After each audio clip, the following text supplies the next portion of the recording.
Hey everybody, what's going on? My name's Andy, my channel's Finding Value.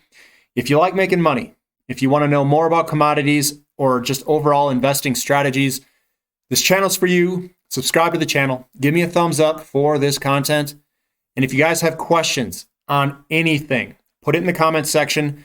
Let me know what you're worried about. Let me know what you want to learn. Anything it is, comment section, please. So I'm going to go over commodity investing. I read some comments. Somebody was saying that some of my technical analysis, I'm not doing the fundamental analysis, and apparently fundamental analysis is just value. The technicals is not value. So I wanted to go over some things in my opinions on commodity investing and what is the most important thing for commodity investments. And it may go counterintuitive to most people. So let's jump into this presentation. I know I have a lot of new subscribers, and I want to make sure that they understand what some of my opinions are on commodity investing. So the most important thing, the price of the commodity is the most important thing in commodity investing. I'm going to read that one last time. The price of the commodity is the most important thing in commodity investing. Fundamental analysis will not tell you value or price performance in a bull market unless you look at it from a commodity slant. The higher cost producers and those with debt that don't go bankrupt with good assets are typically the ones who deliver the highest returns in a commodities bull market from a bottom. The high cost producers, the ones with debt, the ones that everybody wants to avoid, are the ones that get sold off into the dirt. And you can buy them for pennies on the dollar because they think that they're going to go bankrupt. This right here that I described is the art of investing in commodities if you want the big returns. So I call this extreme value. There's two ways that commodity companies can create value for a shareholder. They do exploration that increases their reserves, which means that if it's a uranium company, it's pounds per reserve, or the cost of the market cap divided by how many pounds they have. So that is value for the shareholders. And then you have production of those reserves. So you're taking assets in the ground, converting them into a product outside of the ground and selling them at a far higher valuation than what they would be valued in the ground. So the extreme valuations can occur when a commodity gets driven into the dirt and we can buy a once multi-billion-dollar company for a market cap of only 100 million. Typically, high-cost producers and those with debt get driven into the dirt the most. These are considered the companies that have high leverage to the price of the commodity. And they have high leverage because their earnings and their profits vary the most of any of those companies. Because one, if it's a high cost producer, it varies a lot, because if it's under the high cost producers at the bottom of a commodity market, they are literally losing money. And if they have debt, it puts even more leverage to the company's moves. So the biggest moves are the companies that have debt and don't go bankrupt at the bottom of the commodities cycle. And sometimes they do go bankrupt and they're still okay to invest in after bankruptcy. So commodity investing. I take an approach that looks at the value of the commodity and price movement of the commodity itself. This is the most important part of commodity investing. We should be looking at the price movements of the commodities itself. The vehicles, or what I call stocks, we need to know the basics. What price do they make money at? I prefer high-cost producers that aren't making any money at the bottom, and then the commodity increases, and this is where their margins and earnings grow many multiples. This is where you make a ton of money very quickly. So value is dependent on price. All of these companies depend on the price of the commodity for their margins and earnings. High-cost producers at bottoms to tops will vastly outperform lower-cost producers most of the time. It depends where they are in the cycle If they're an exploration company going into developing company, going into a producer, some of those without much debt will do extremely well.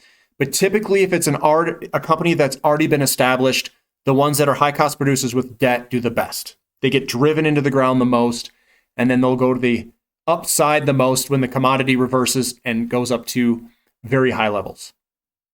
So what I tend to do is I target the higher cost producers because this is where the hunter baggers exist. This is where the big money is. At bottoms, they get sold off much deeper than companies that don't have debt. And then when commodity prices go up, I see it as this. This is how I see it. Inflation, which is commodities going up, where there's an inflation component in it. Inflation eats away their debt through the price of the commodity itself. Margins of the company expand many multiples more than a low-cost producer. And I'm going to give you an example of what that is. So here's comparison. I've got producer A and producer B. I have a low-cost producer for A and a high-cost producer for B. The price of the commodity is at $11 right now. The cost of production for a low-cost producer is $10. They make a profit of $1.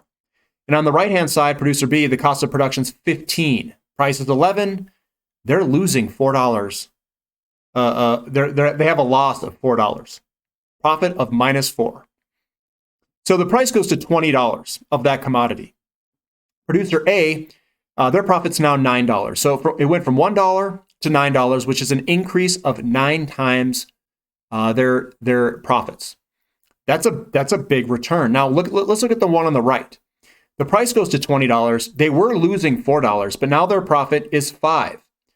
Well, they went up an infinite amount of money, an infinite amount of times. Now, I don't know what their increase would necessarily be, but it could be 40x, 100x, 1000x. It depends what you bought producer B at. Because when you're losing money and they think that they're going to go bankrupt, well, they're going to sell them off all the way till they're a penny possibly. And if they're a penny, what if it goes back to $10 or $100? I mean, you don't know. But producer B is going to be the one where they're going to drive it into the dirt because they're losing money. So the conclusion here is high cost producers make far more money than lower cost producers when price recovers due to earnings expanding. The problem with the high cost producers is typically the price falls below them and they could potentially go bankrupt. That's your risk. Value is created through reserves increasing and producing reserves at greater rates. Most important part of commodity investing is the price movements of the commodity itself. So, what are some high cost, high leverage companies today? In the oil and gas sector, SM Energy does have some debt. Callon Petroleum, CPE, does have some debt.